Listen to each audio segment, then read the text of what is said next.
Hi, I'm Will from Adventure to Rome, and on this channel, we create outdoor epic adventure films, do practical gear reviews, and create outdoor educational content. And today, we're looking at the Top Oak Stellar Rooftop Tent, which is a value-priced tent that has some very interesting features you should know about. This video is supported by the Range to Ranch Retreat, a new overland event at the feet of Idaho's tallest and most majestic mountains. The Range to Ranch Retreat is a community-driven event where attendees go on trail rides together, learn skills together, and make connections with like-minded people. Tickets are on sale now, and you can save $25 by using the code RRRV2R. A while ago, I was introduced to the brand Top Oak Rooftop Tents by a friend of mine, Nate, over at Outdoor Auto, who, by the way, has a great channel you should totally check out. There's a ton of useful information over there. And Top Oak hit the market with a really interesting value proposition. They basically modeled the Roof Nest Falcon Pro, which is a really nice, luxurious wedge tent or clamshell tent.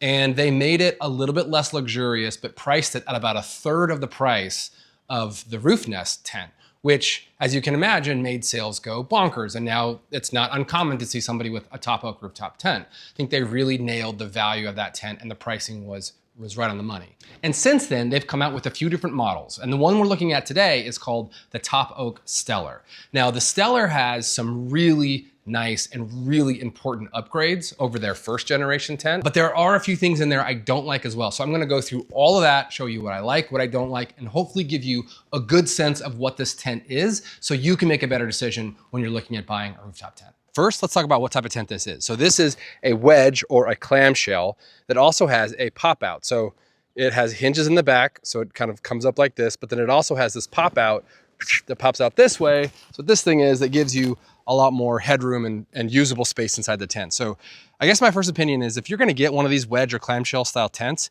get a pop out because you get more room and they don't cost any more money than a regular wedge, and it's just a lot nicer on the inside. The frame of this tent is comprised of aluminum alloy, and the corners look to be composite, so plastic, and that's a way that a lot of tent manufacturers can save weight and keep manufacturing costs low because they don't have to figure out how to like do an aluminum mold or connect a corner piece here. So these are all right angle cuts with a composite piece on the corners. Along the sides of the tent, it does have railings. So there's one rail on top, there's two C-channel rails on the bottom. So you can potentially connect an awning to the side or something, or my buddy Chris puts shovels and things, or recovery gear you can put on the sides. It does have these two rails that run along the top, and this is designed to hold a rack that you can get from them. So there's two kind of crossbars where you could potentially mount solar panels. I think mostly solar panels. You could put recovery boards up here, but for anybody who actually uses recovery boards, this is a terrible place to put them because it's really hard to get up here and get your recovery boards down. And when you're in a situation like that, it's like the easier access you have to those boards, the better off. So, but they do look cool up here. So if you want to mount them up here, I'm not going to judge you for it because they do look cool up here. The dimensions of the tent are 86 inches long by 56 inches wide, which is pretty standard. Anywhere from 80 to like 87 inches long is pretty standard. And 50 to 58 inches is what I've seen in terms of width. So this one comes kind of right in the middle of both of those ranges. It's 8 inches high or thick, which is relatively low profile. You can definitely get tents that are thinner than that, but the problem is that you start to lose the ability to store bedding inside once you start losing that height or that thickness, whatever you want to call it. It is certainly more low profile than my first Smitty built soft shell, which stood off a good 14 inches and took out part of my garage when I pulled in one day. So I don't think I'll be taking out any garage trim pieces with this anytime soon. The ladder here is pretty standard as well. It's just kind of your regular telescoping ladder. I imagine it holds 250 or 300 pounds or something like that. And it collapses down and goes in the back. So you can either store it up top or you can throw it in the back of the truck like I do. And the reason I don't store it in the tent is because my truck is too high. It's got 38-inch tires. It's got like a 4-inch lift on it. And to get up there to get the ladder out is more work than just pulling it out of the back of the truck. So, but you can do either with this ladder, and it seems to be relatively good quality. All right, next let's talk about these latches. These are good heavy-duty latches. They're relatively easy to use. They're lockable, which I think is good. I've never locked my tent. I'm not worried about theft. I think most people are worried about the tent flying open at 70 miles an hour when you hit a bump, which locks are good for, just peace of mind if nothing else. So you can lock them. You don't have to lock them. The one thing though that I don't love is the lever action on this. So the main latch is on the bottom. And so to close it, you've got to pull down, right? And then reach up to get it. And then you're putting all of your weight or all of your leverage on this little tiny thing that's sticking out. And I just think it's really going to be really easy to hurt yourself doing that. Fingers or, you know, leaning into it and falling off the side or the back. You know, these are things that I've done before. So when I see a design like this latch, I really wish that instead of reaching down here to do it, you're doing it from the top. A lot of the latches, you pull down from the top to lock them in. And so, or it's a big lever that once you get it hooked, you're pressing up. But this little tiny thing here just makes me worry a little bit. But not enough to not get this tent. It's not a deal breaker by any means. You could always swap out the latches if you wanted to, but these will be fine. It's just something that I wish was a little bit better. The hardware that comes with this tent is pretty dang good. In fact, I would say it's really good. It comes in this nice little bag so you can keep track of everything when you're putting the tent on, taking the tent off. The brackets are really good. And the thing that I love the most are these little wing nuts that are hand tightened. So they come with these and you can easily just reach under and screw these things on with your hand, get it really, really tight and secure. And it probably saves you 30 to 45 minutes of like cranking with a 13 mil wrench to get these little tiny nylock nuts over the 13 mil bolt. So I really like that they have started including these in the hardware, and everything that's on there is pretty solid. It's probably the easiest install I've had of all the tents. Without using a quick release system like the Van Ultra quick release system or something like that. Just with the kind of standard from the factory hardware, it was super easy to get on. All right, setup on this is really fast. Just slip the two latches and then push it up the struts. We'll take it from there. And then you just climb up the ladder and swing this little pop out into place. And then there's these interior mounted support poles that you just put on here like so. And that's basically it. So it sets up really fast. If you were in a hurry, you could probably get this thing set up in under 30 seconds easily.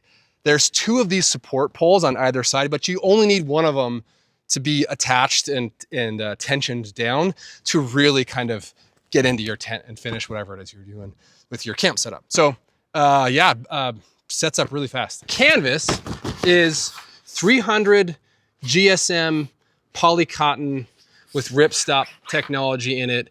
It's pretty standard tent fabric. Most of the tents are in this range. So I think with this tent, you're not getting the super high quality luxury canvas stuff, but you're not getting low end stuff. This is pretty good. It's coated on the inside. I don't know if you can see this or not, but it's coated on the inside with blackout. Now this is gray blackout, which I actually prefer to black blackout. Black blackout to me is like disorienting. Like I don't know where I am or what day of the week it is or what time it is, but the gray blacks it out, but not so dark that like you have zero clue what's going on outside. And it also has, it's coated with anti-condensation coating. I have no idea what that means. Maybe that's just like a waterproofness or like a mildew resistance or something like that. But it says that it's coated with anti-condensation coating. But regardless of that, the canvas is in good shape. One of the things that I like about this design is that you don't have to have this awning out. So this rain fly or shade or whatever you want to call it, you can set it up if you want to, but you don't have to. And for me, I hate these things. It's like, I just want to pop it open and be done. Even if it's raining a lot of times, I don't put these things out just because I guess I'm lazy. But if you want to do that, it's got good protection, a lot of good kind of overhang here if it's raining or if you want to shade your tent a little bit more. But check this out. You can just pop out these tension rods and then the whole thing actually can be rolled up because they have these tie downs here. You can just tie that down, tie this down, And voila, now you don't have to set this up. Now when you set up your tent, all you gotta do is just pop it up and crawl in, which I love. So I love that they have this option for those of us who are lazy with our tents, and they make it so we don't have to do all the extra work. So here we are inside the tent and there's a ton of room. So this is why I love this style of tent. There's like just a lot of light, a lot of headroom. You know, I'm sitting back towards the wedge wall and I've got a lot of space out in front of me. I could work from here. You can change your clothes on your knees. You can't like stand up, but you know, you can move around and it's really, really comfortable in terms of headspace, especially for me. I'm 6'1", so not only is there plenty of length in here to sleep, there's plenty of headroom to do stuff. So one of the biggest upgrades to this tent is the mattress. It feels very luxurious in here to lay down on this thing. It measures in at 2 3/4 inches, and I'm not sure what kind of foam it is. I've stopped paying attention when they say high density foam or whatever kind of foam. I think it's all just kind of malarkey. It's foam of some sort that is comfortable to lay on. And I think the fact that they increased the thickness of it and maybe the density, I'm not sure, makes it really, really comfortable to sleep on. So I wouldn't take this mattress out. I wouldn't swap out a inflatable or anything like that. This one is good to go. And it's got this quilt on it that is a really nice soft quilt on the outside. And if this gets dirty, you can take it and wash it and put it back on. It all zips off and zips back in. Anyway, I think of all the things, of all of the improvements that they've made to this tent, the one that you'll notice the most is how you sleep at night. And that's gonna come primarily from the mattress, and that's something they fixed in this model. Underneath the mattress, there is an anti-condensation pad, which also gives you just a little bit of extra cushion, but most importantly, keeps the water off your mattress. And then, I love this, underneath, they just put like a little layer, like a little, it's like a moving blanket, but a little layer, like a wool blanket layer, just for insulation. I mean, that's great. That adds, this little bit actually helps quite a bit, both in the warm months and in the cold months. So, nicely done, Top Oak. There is also an LED light in here that you can plug into an external power source that will give you light at night. This has become a standard feature, but I am glad to see it in this tent as well. There is this built-in pocket for your shoes or for a book or an iPad or something, which is nice. There's one on each side. So who's ever sleeping over here can have a pocket there, same over there, or you can use both if you're the only one in here.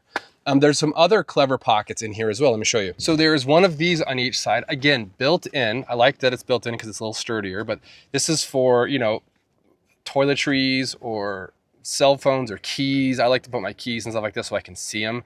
I don't like to put my keys in a covered pocket because I have been known to close up the tent with my keys still in it. So those are really nice for that. There's one on each side. There's one there. There's one there. So then they also have this organizer here, which is great. There's 6 pockets.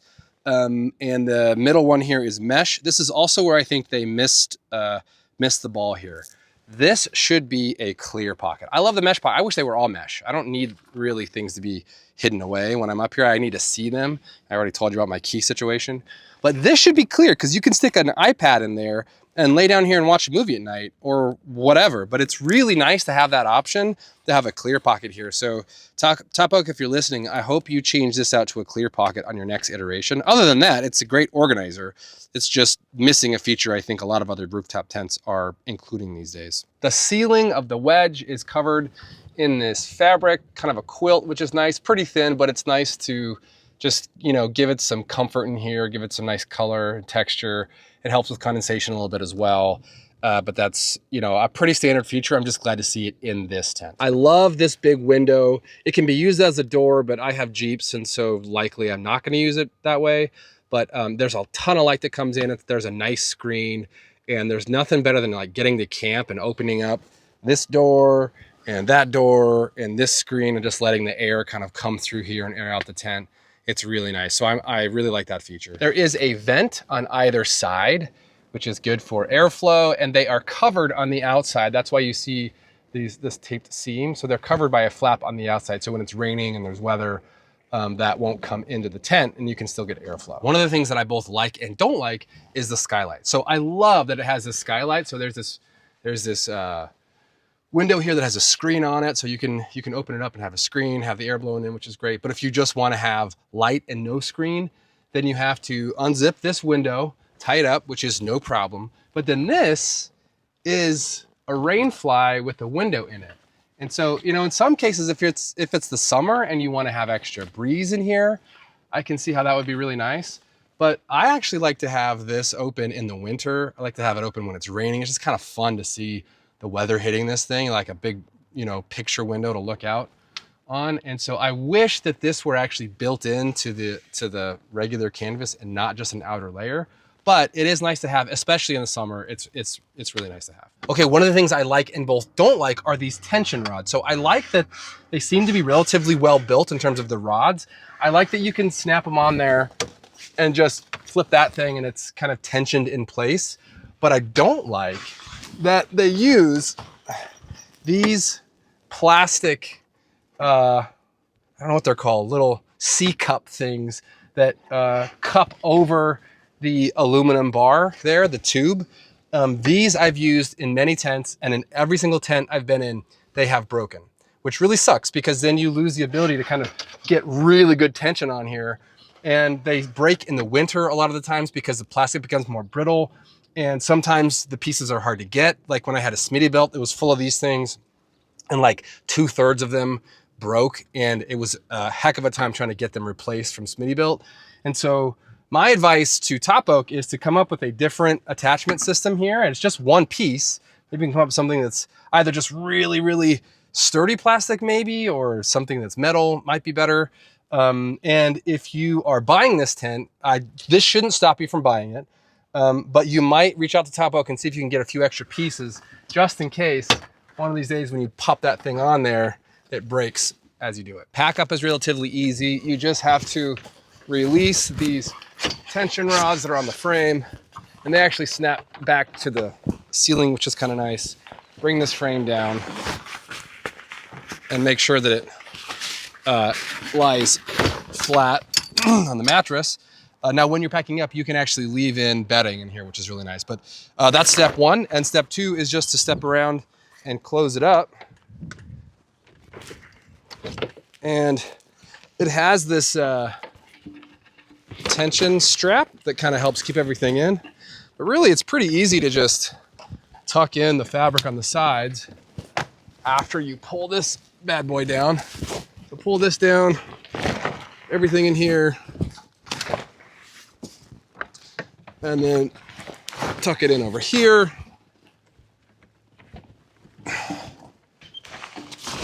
Tuck it in over here, and then attach the clamps. Pretty easy. Now, I can't comment on the durability or the long-term wear and tear of this tent because I haven't had it that long. But I can tell you that the other Top Oak tent that we have, which was the Galaxy, I believe, this is the Stellar, that was the Galaxy. They like star names, has held up really well. We still take it out all the time. It comes out with us on the trail. It has been in all the weathers, all the seasons, all of that stuff, and it's holding up really well. So I think Top Oak as a tent company is bringing relatively high quality tents to the market, but I can't say specifically that this model has held up well. So let me know in the comments if there's more information that you want that I didn't cover. Also, if there's other tent brands or tents specifically that you want me to review, put it in the comments and I'll reach out to those companies and see if they'll send me something so I can give you more information. Until next time, I'm Will from Venture to Roam. Thanks for watching.